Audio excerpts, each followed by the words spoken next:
Hello everyone, welcome back to my channel. आज हम बात करेंगे अष्टावक्र गीता के बारे में।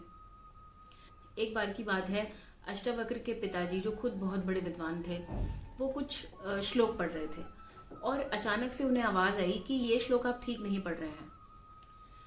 ये सुनकर वो हैरान हो गए कि उनका अपना ही बेटा, जो कि अभी इस दुनिया में आया भी नहीं है, वो उन्हें करेक्ट कर रहा है। जनरली ऐसा होता है कि जब बच्चे टीनेज में आ जाते हैं तो वो हमें करेक्ट करने की कोशिश करते हैं, बट वो हैरान थे कि इस एज में ही ये मुझे करेक्ट कर रहा है।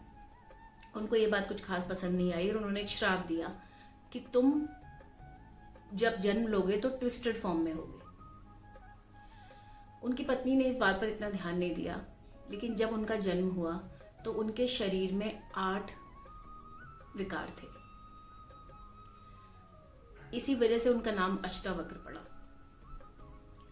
उन्होंने वो ज्ञान दिया जो आज तक रेलेवेंट है और हमें हेल्प करता है अपनी प्रॉब्लम से बाहर निकलने में। इसी सिद्धांत पर लिखी गई है अष्टावक्र गीता। जब अष्टावक्र 7-8 साल के थे तो उनके पिता उन्हें लेकर एक बार राजा जनक के यहाँ गए।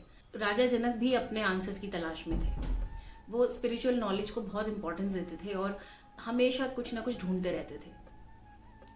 जब वहां पहुंचे तो जब हम राजा से मिलते हैं तो सब लोग सर झुकाकर उनके सामने खड़े होते हैं, पर उन्होंने देखा कि जो अष्टावक्र हैं वो उनकी आंखों से आंखें मिलाकर देख रहे थे। उन्होंने पहली बार ऐसे किसी को देखा था जो कि एक प्रॉपर ह्यूमन फॉर्म में नहीं था। अष्टावक्र जी का जो स्ट्रक्चर था, जब वो राजा जनक के महल में पहुंचे तो काफी लोग उन्हें देखकर हंसने लगे। तब अष्टावक्र जी ने राजा जनक से कहा कि जो मेरी डिफॉर्मिटीज देख के हंस रहे हैं वो ये जानते ही नहीं कि ये सब तो आउटर कवर है, आपकी सोल कैसी है वो मैटर करता है। इस पर सब लोग स्तब्ध रह गए। उनको रियलाइज हुआ कि वो कुछ ऐसा कर रहे थे जो कि ये दिखाता है कि उनमें नॉलेज ही नहीं है।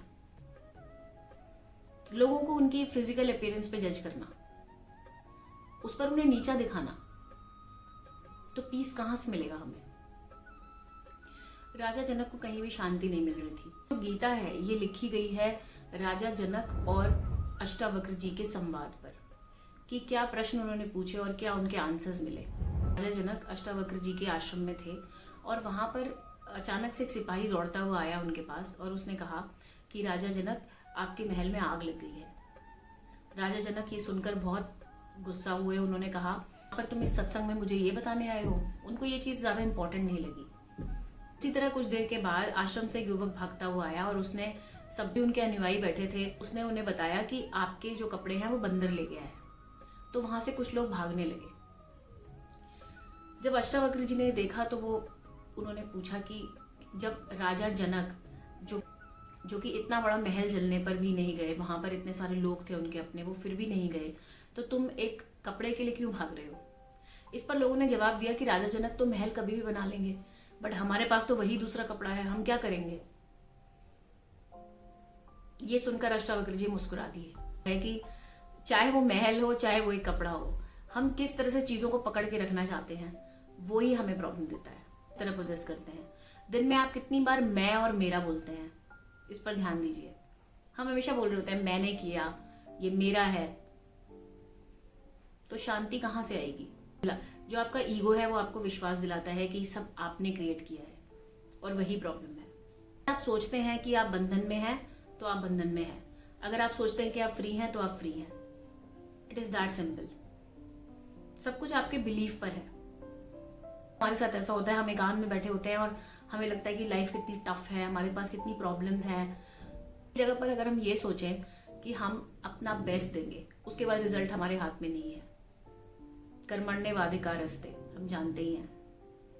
जो ज्ञानी इंसान होता है उसकी जब इंसल्ट की जाती है तो उसे कोई फर्क नहीं पड़ता, और जब कोई ऐसी चीज होती है जो उसे बहुत खुशी देती है तब भी वो समान ही रहता है। ये जो बार बार हम ऊपर उठते हैं फिर नीचे गिरते हैं, ऊपर उठते हैं, ये हमें मेंटल स्ट्रेस देता है।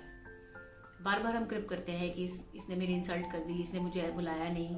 फिर अचानक से हमें कुछ बहुत अच्छा मिलता है, कुछ वेल्दी पोजीशन मिल जाता है तो हम फिर से खुश हो जाते हैं, फिर दुखी हो जाते हैं, और धीरे धीरे ये खुश होना और ये दुखी होना हमें घबराहट पैदा करता है, बिकॉज बहुत अनसर्टेनिटी है इसमें। आप आज खुश हैं, कल आपको पता ही नहीं कल क्या होने वाला है। बट अगर आप समान रहते हैं तो आपके अंदर एक स्टेबिलिटी आती है जो आपसे कोई ले नहीं सकता, भले ही आपके पास कोई वेल्दी पोजीशन हो या ना हो, भले ही कोई आपकी इंसल्ट कर दे। जो ज्ञानी व्यक्ति होता है वो जीवन की चीजों को एक खेल की तरह लेता है, बहुत ज्यादा अटैच नहीं होता है आउटकम से। पर जो अज्ञानी व्यक्ति होता है, जो दुखी रहता है, वो उसे एक बोझ की तरह समझता है कि मेरे साथ ये क्या हो गया, सब आसपास के लोग कितने खुश हैं, मैं कितना दुखी हूँ।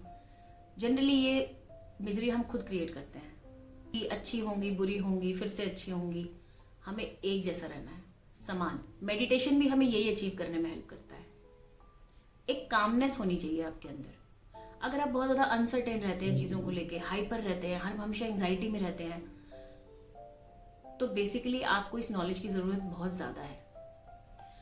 जैसे जैसे आपका माइंड विजिबल चीजों की तरफ अट्रैक्ट होना कम करेगा, वैसे वैसे आप लिबरेशन की तरफ जाएंगे। बॉन्डेज वहीं पर है जहां आपको अट्रैक्शन है, उसके पास ये है, मेरे पास ये नहीं है। ये अट्रैक्शन ही आपके दुख का कारण बनता है। हम इस बात से परेशान रहते हैं कि हमें बहुत कंफ्यूजन है, हमें कुछ समझ में नहीं आ रहा है, हमें लाइफ के इतने बड़े डिसीजंस लेने हैं। पर ये कंफ्यूजन तो हमेशा हर एज में रहता है, तो फिर परेशान होने की क्या जरूरत है।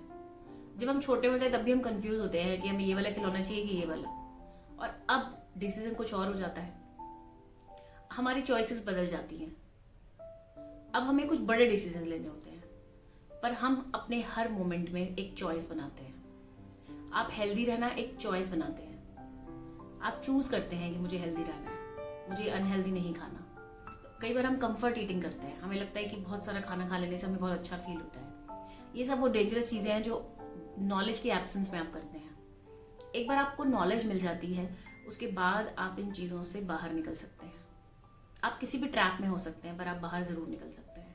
जल्दी जल्दी सब कुछ अचीव करना है, सबको अचीव करके दिखाना है, सबको ये दिखाना है कि हम कितने अच्छे हैं, सबको ये दिखाना है कि सामने वाला कितना बुरा है। तो इस सब में पीस कहाँ है? पीस तो आपको नहीं मिल पाएगा। पीस तभी मिलेगा जब आप इन चीजों से ऊपर उठेंगे, समझ में आते हैं। अगर आप अष्टविक्र गीता पढ़ने के लिए उठाएंगे तो आप देखेंगे कि उसमें कई शब्द ऐसे हैं जो आपको कई बार पढ़ने पर समझ में आते हैं। मैंने भी एक छोटी सी कोशिश की कि मैं इससे जो सीख पाई वो आप लोगों के साथ शेयर करूं। तो आई होप मैं कन्वे कर पाई होंगी जो मैंने पढ़ा।